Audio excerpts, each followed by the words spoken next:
안녕하세요. 암호화폐 강의의 강철입니다. 이번에는 특정한 주제를 잡고 디테일하게 분석하는 영상을 찍어봤습니다. 어떤 코인들은 너무나도 많은 파트너십이 있거나 기술의 다양성 때문에 하나의 영상으로 찍기가 힘이 들기도 하고 영상 하나만으로 특정 코인을 다 설명하기에는 무리가 있다고 생각이 들어서 이렇게 만들어 봤습니다. 오늘은 파워레저사의 증권형 토큰 이벤트인 자산발화 이벤트 AGE에 대해서 설명해 보겠습니다. 일단 들어가기에 앞서서 파워레저의 이제 상식 같은 거라든지 그동안에 있었던 협약 같은 것들을 먼저 설명해 보겠습니다. 파워레저는 두 개의 체인으로 구성되어 있습니다. 하나는 이더리움 기반의 퍼블릭 체인이 있고 또 하나는 내부 컨소시엄 노드가 있는데요. 이 컨소시엄 노드 같은 경우는 이익 집단들이 같이 운영하는 즉 프라이빗 체인입니다. 그렇다 보니까 파워레저는 서비스 속도에 좀 문제가 없이 사용할 수 있습니다. 바로 내부 컨소시엄 노드에 기록을 하기 때문입니다. 그러니까 실질적인 서비스에 관련된 것들은 컨소시엄 체인에 기록을 하기 때문에 아무런 문제 없이 사용할 수 있다가 포인트가 되겠습니다. 파워레저는 작년 말에 영국의 잡스라고 불리는 리처드 브랜슨 경이 설립한 버진그룹이 주최한 XTC 대회에서 최종 우승을 했습니다.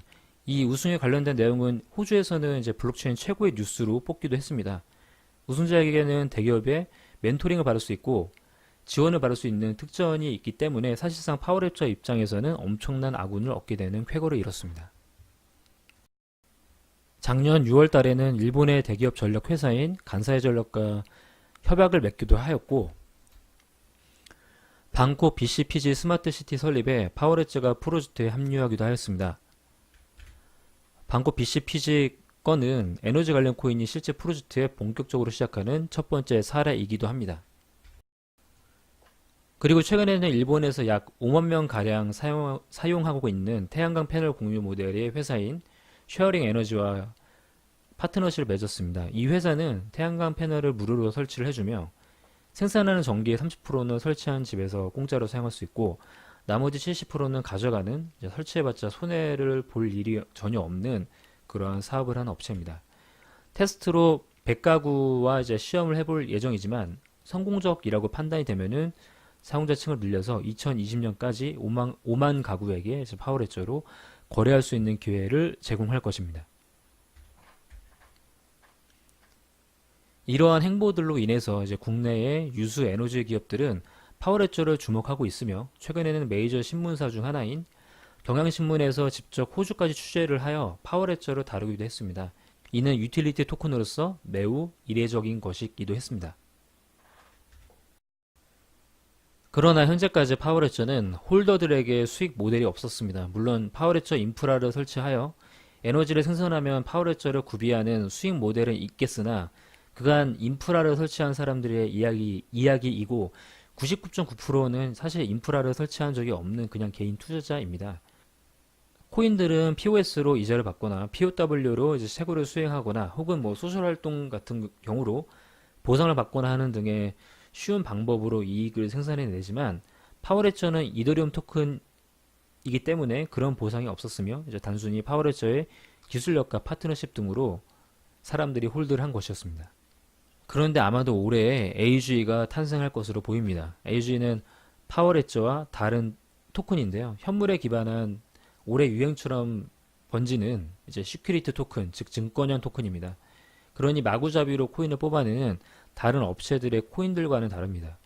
시큐리티 토큰은 실물을 기반한 토큰이기 때문에 규제가 매우 까다로우며 이러한 규제를 통과한다고 한다면 우리는 외국의 태양광 패널 같은 그런 인프라를 토큰으로 구매를 할 수 있을 것입니다.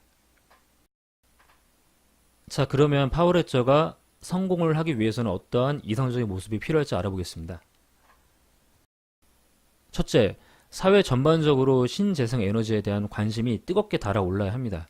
안타깝지만 국내에는 이러한 관심이 매우 적습니다. 문재인 정부가 탈원전을 죽어라 외치고 있어도 신재생 에너지에 대한 국민들의 생각은 노관심에 가까운데 이는 이제 국내 인프라가 매우 잘 되어 있다는 것에 기인합니다. 그러나 암호화폐는 전 세계적인 기술이고 파워레저는 게다가 호주에서 만든 암호화폐이기 때문에 국내 노관심이 큰 영향을 주진 않습니다. 둘째, 인프라가 많아야 됩니다. 파워레저가 성공하려면 당연하게도 파워레처를 통한 거래를 이룰 수 있는 인프라가 구축이 되어야 합니다. 파워레처는 신재생 에너지를 거래하는 모델이기 때문에 당연히 신재생 에너지 인프라가 많을수록 성장을 하는 모습입니다. 인터내셔널 리뉴어블 에너지 에이전시에 따르면 파리 기후 협약의 목표를 이뤄내려면 현재 신재생 인프라를 6배가량 더 빨리 지어야 한다는 말을 합니다. 이를 유추해 보자면 앞으로 수많은 기업들과 국가가 나서서 적극적으로 인프라 건설에 투자를 할 것이며, 이에 따라 최근에는 굵직한 기업들이 에너지 사업에 공격적으로 투자를 하는 모습을 보여주고 있습니다. 비록 현재는 취소를 한 상태이지만 알리바바의 공격적인 투자로 천문학적 돈을 벌기도 한 일본 최대 기업인 소프트뱅크가 사우디와 222조 원의 규모의 태양열 발전소를 건설하려고 했던 계획들이 있었습니다. 다들 알다시피 문재인 정부의 신재생 에너지 정책은 너무나도 많은 기사들이 쏟아져 나오는 것을 볼 수 있으며, 최근 가장 핫한 이슈인 미세먼지, 초미세먼지가 자동차 매연의 원인보다 석탄 화력 발전소에서 나오는 것이 주된 원인으로 지목이 된 것처럼 평생을 끌고 안고 가야 하는 것이 바로 새로운 에너지 사업일 것입니다. 전 세계 어느 나라도 새로운 에너지 사업이 범지구적으로 필요하다는 것을 다들 느끼고 있으며, 신기후 체제인 파리 기후 협정을 위해서는 현재보다 더 많은 에너지를 더 적은 온실가스 배출치로 계속 생산해내야 하는데, 이를 위해서는 이제 국가에서 노력도 해야 되겠지만 사실 한계가 있을 것입니다. 예를 들어서 국민들이 살 집을 짓기 위해서 모든 것을 국가가 떠안게 된다면 엄청난 부채를 안게 될 것이고, 그러한 자금을 국회에서 통과시켜 줄 리도 만무하죠. 결국 시민들이 신재생 에너지 인프라를 지어야 하는 것인데, 수익 모델이 나야 지을 것입니다. 분명 우리나라는 한계가 있습니다. 한국은 일단은 사계절이 있고 미세먼지 등의 이유로 태양광 및 태양열 효능이 다른 나라보다 취약한 편에 속합니다. 그리고 우리나라 반대로 태양광, 태양열에 매우 효과적인 나라들도 있습니다. 호주, 동남아, 아프리카, 중동 같은 나라들이 그렇습니다.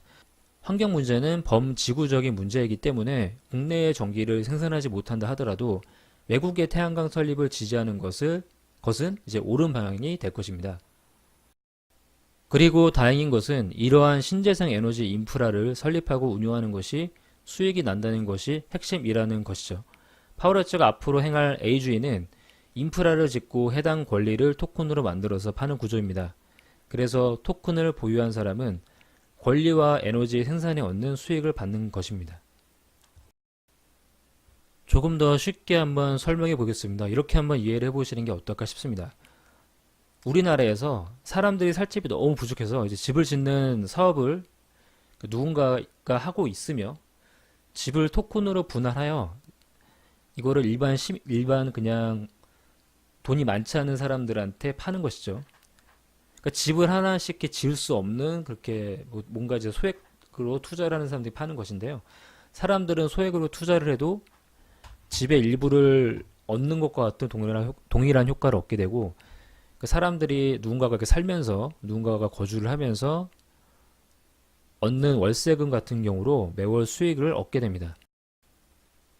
이 과정에서 파워레처 회사는 관리비 등으로 얻는 일부 수익을 파워레처 코인을 바이백 및 번하는 데 사용하게 됩니다. 이외에도 이제 파워레처 홀더들한테 시큐리티 토큰에 매수할 기회에 우선권을 제공해 줄 수 있습니다. A주의 모델은 총 3가지 방향으로 이제 파워레처 홀더들한테 기쁜 소식을 제공하게 됩니다. 첫 번째는 새로운 인프라를 건축한다는 소식과, 두 번째는 안전한 투자를 지향하는 사람들의 자발적인 홀딩으로 시장의 매물이 줄어드는 효과가 나올 테고요. 세 번째로는 관리 수익으로 인한 토큰 소각이 실질적인 금액의 상승으로 이어진다는 것입니다. 파워레처는 결과적으로 소각으로 금액이 상승하는 유틸리티 코인의 대표적인 리플과 유사한 모양이 될 것이며, A주의가 안정적인 단계에 진입하게 된다면 리플보다 더욱 안전하고 확실한 투자 수단이 될 것으로 사료됩니다. 이상 암호화폐 강의의 강철이었습니다. 한동안 우량주, 그 다음에 유망주, 그러한 토큰 및 코인들에 관련된 영상은 조금 더 자주 올려보도록 하겠습니다.